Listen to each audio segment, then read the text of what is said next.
Episode 3 of Welcome to Derry begins in 1908 at the fun fair. A little boy called Francis is out of place here, and along with spying a creepy clown in the distance, he's encouraged to head into the Hall of Mirrors alone. Peeling off from the others entranced by one of the acts, Francis notices a strange figure walking in the shadows. When he follows, he's scared half to death by an old man. Rushing outside, Francis bumps into his father, who tells him to man up. Now on the way home, the car breaks down and Francis has to buy some water for his pa. At the side of the road, he speaks to a girl called Rose who wants his slingshot as he doesn't have enough cash to pay for the water. After the trade, the pair spend more time together, but Francis winds up running into the woods, where an old man, the same one from the fun fair, stalks him. Turning into a monstrous humanoid that chases him through the woods, Rose arrives and saves Francis, hitting it with a slingshot and managing to save Francis from certain doom. Now back in the present, we jump forward a bit in time as Lily is about to be discharged from Juniper Hills. In her absence, Ronnie is a target from everybody at school, especially the popular girls. When some of them scrawl graffiti over a locker regarding Hatchet Hank, Ronnie furiously swipes it off with her hands. Covered in ink, Lily comes to her aid in the bathroom. She mentions her episode in the supermarket and believes they need to get proof of this entity. A camera might do the trick, but neither of them know how to develop a roll of film, so they need to recruit new members into their gang.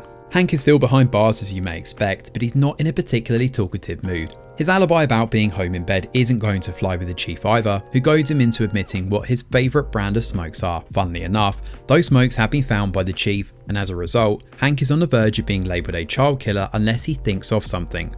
At the airbase, General Shaw is determined to press on with finding Pennywise.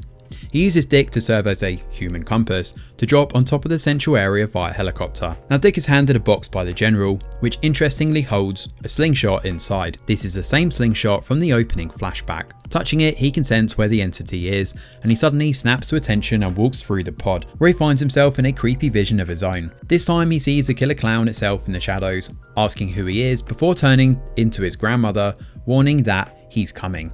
Now back in our reality, Leroy manages to stop Dick from opening up the back of the copter and falling to his doom. This encounter gets back to General Shaw though, who asks Dick about his experience.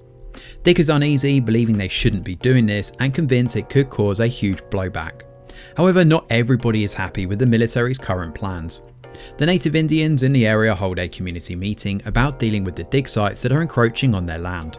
Given they have unmarked burial sites here, they're concerned that the military are overstepping their mark and defiling their deceased. Rose is here too, and she doesn't want to stop the military folks until she finds out exactly what they're doing. Instead, she decides to send over some cease and desist letters, knowing that it probably won't do much good. This letter reaches General Shaw, who pays Rose a visit, and the pair reminisce about old times. You see, this is the same Francis Shaw from the opening of the episode. He wants them to work together, but Rose is not 100% convinced. Back to the other plot for now, and the kids recruit Rich and Will to help develop their film and lure Pennywise out of the shadow so they can snap his photo. Turns out Rich has a history with the occult, given his uncle used to be a Santeria priest and he's conjured evil spirits before. Now Ronnie believes they could conjure Pennywise using this method, so they head to the graveyard and leave candles all round. Sitting in a circle, they begin their ritual. Now back at the hand-on place, Dick heads over for dinner and Leroy is taken aback when Dick mentions Will. Now he never actually mentioned he had a son, and after food the two men head outside to talk on the porch. And Leroy questions Dick about the helicopter incident and knows that he has the power to get into people's heads. The feeling he had in the air is the same one as the one he had the night Shaw put a gun in his face.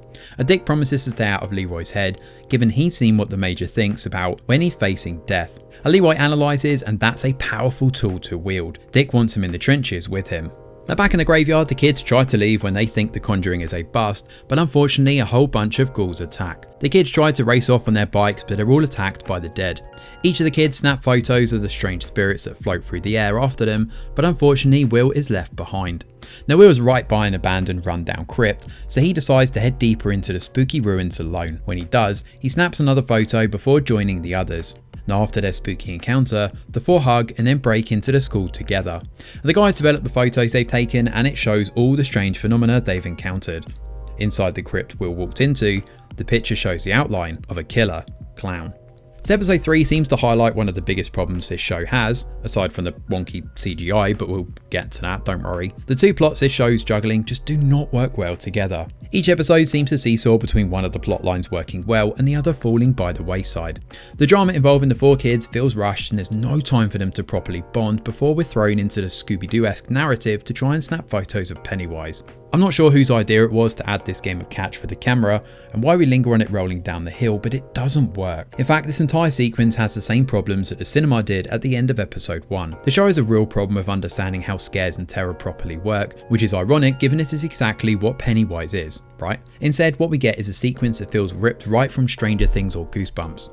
The modern CGI takes away a lot from what could have been a spine-chilling affair, and given we're in a graveyard, could we not have just used practical effects to create fast-moving zombies that vomit blood like 28 days later? Surely that wouldn't have chewed into the production budget much, right? Or, God forbid, hear me out, we actually used Bill Skarsgård to conjure some chills as Pennywise, given he was the best part of the It movies. And given what a big deal the show has had about Lily being sent back to Juniper Hills, she seems to have adjusted to that change absolutely fine.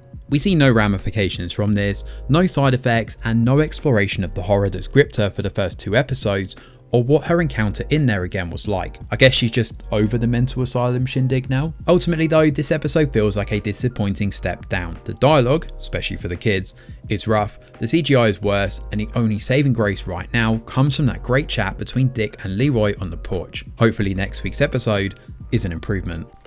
Thanks for watching, and do let us know your thoughts in the comments below. Smash a like or subscribe to the channel, your support is very much appreciated. I'm Greg Wheeler, and from all of us over here at The Review Geek, we'll see you on the next video.